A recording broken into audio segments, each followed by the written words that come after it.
Hi, William C. Delaney. I want to let everyone know that this particular podcast is a two-part series. The second part will be available in a day or two, and I hope you enjoy it as much as Patti and I did in creating it.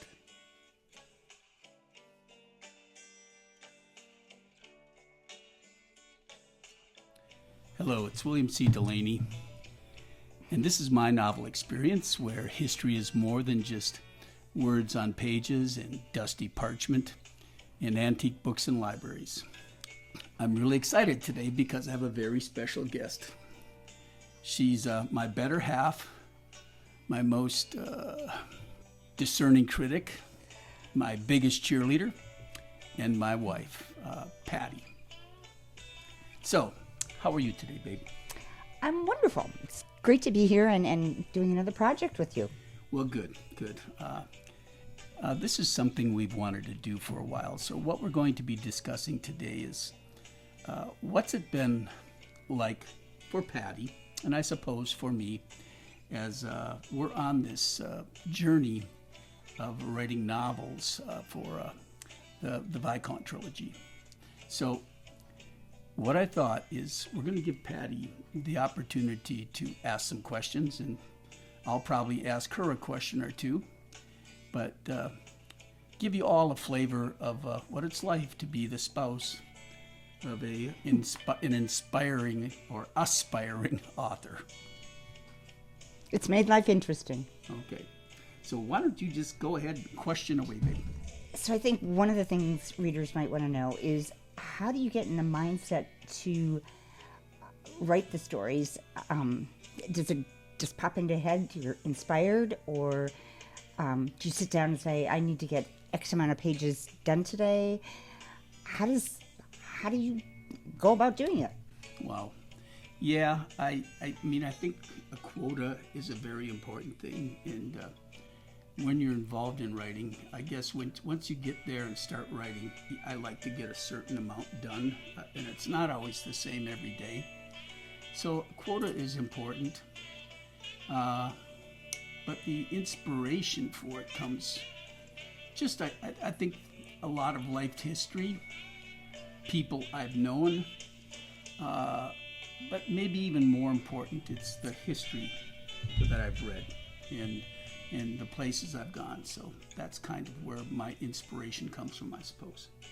So then my next question, how do you sort out what's the fiction part of the book and what's historical, and meld them together without crossing over fake lines?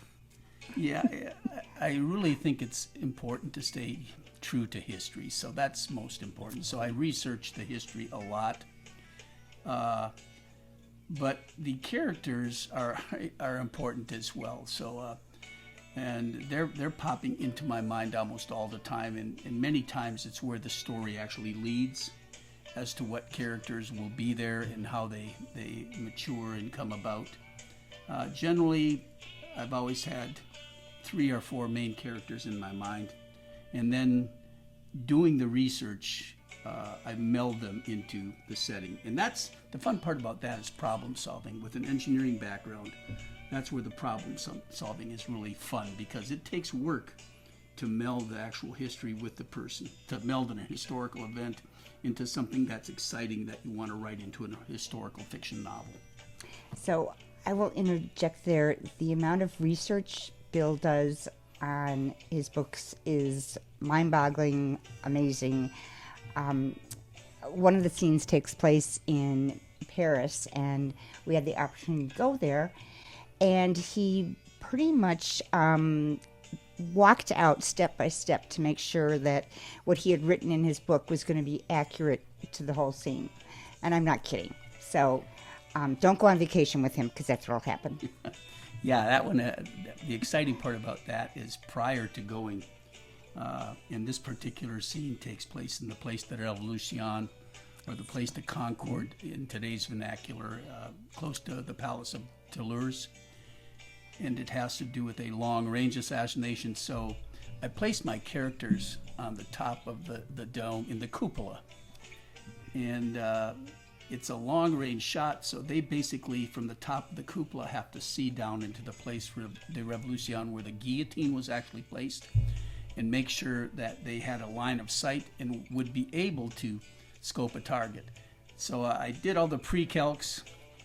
I got the elevations of all the main buildings and etc. And then we went and we looked, and sure enough, it would have all worked out. So that was a relief.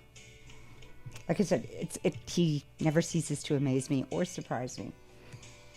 So, so many things going on in the novels, and personally in real life, you sometimes have difficulty truly showing your emotions or coming across. How do you get these characters to come alive with their emotions, whether it's love, hate, terror, angst, whatever? How do you find the inner part of you to make them so expressive, and for me to actually feel like I'm there with them and going through something with them? Do you?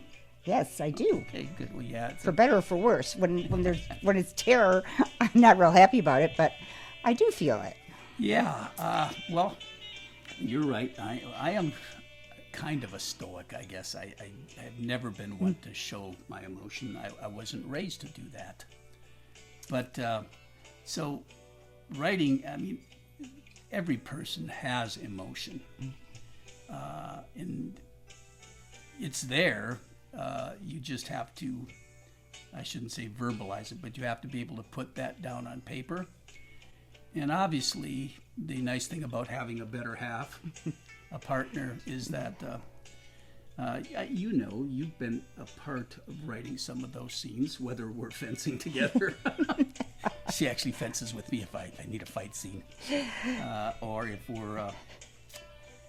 you're talking about anger, you get to pre-read the work. And so, obviously you're the first line of defense from an emotional standpoint. You would get to take a look at it and see if it's believable. And there's I'm going to give Patti a chance to talk about this, but one of the scenes in the book wasn't originally there. It was kind of, in my thought process, a byline. The father of the hero of the book marries, and it takes a lot for him to do that, but they get married and they're deeply in love, and they have 2 sons, and they raise their sons with all the best education, training. Genevieve, the wife, is a linguist, so she teaches them languages, and everything is going along great, and all of a sudden they find out they're going to have a 3rd child. And so in a very few chapters, the pregnancy occurs and the delivery occurs, and Genevieve dies. And that's pretty much how I wrote it. That's where he ended it.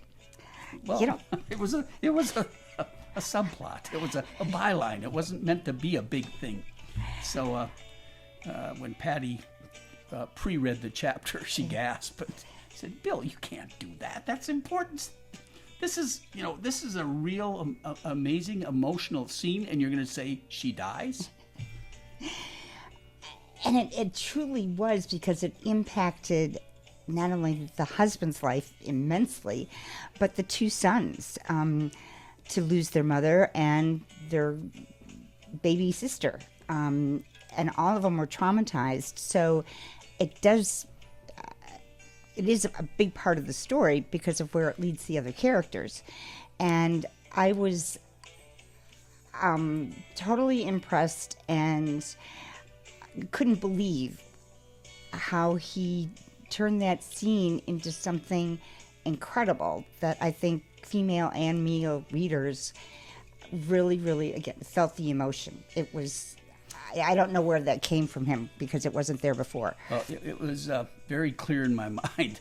Patti comes walking in with my manuscript chapter, big X on it, and said, "You have to change this." And so we go around and round a little bit, and I'm not convinced, because again, it's it's an action hero book, or at least was that to start out with.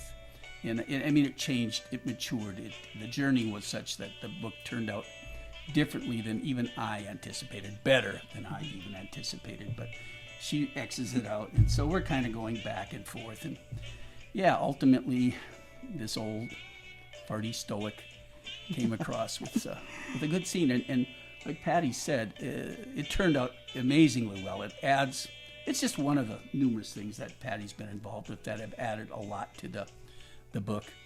But even some of my male friends saw it or read it after we published the book and commented how deeply emotional it was. So yeah, it got better. So I don't necessarily know. I can write emotion because I am an emotional person. I just don't show emotion well. There's a difference, I think. And I agree. But I don't think, and this is something that has come out during this process, I wasn't really sure Bill had those emotions in him, because there are times I think he should express things that he doesn't. But this is one of the times where that only could have come from within him and from a depth of being able to verbalize it and make these characters react the way they did. So I'm glad to know that's there. Well, and I'm glad you're proud of me. So, any more questions? I think that's it for today. So that concludes part one. As I said, part two will be following in a day or two. I hope you enjoyed this portion, and I can't wait for you to hear the next. Stay tuned.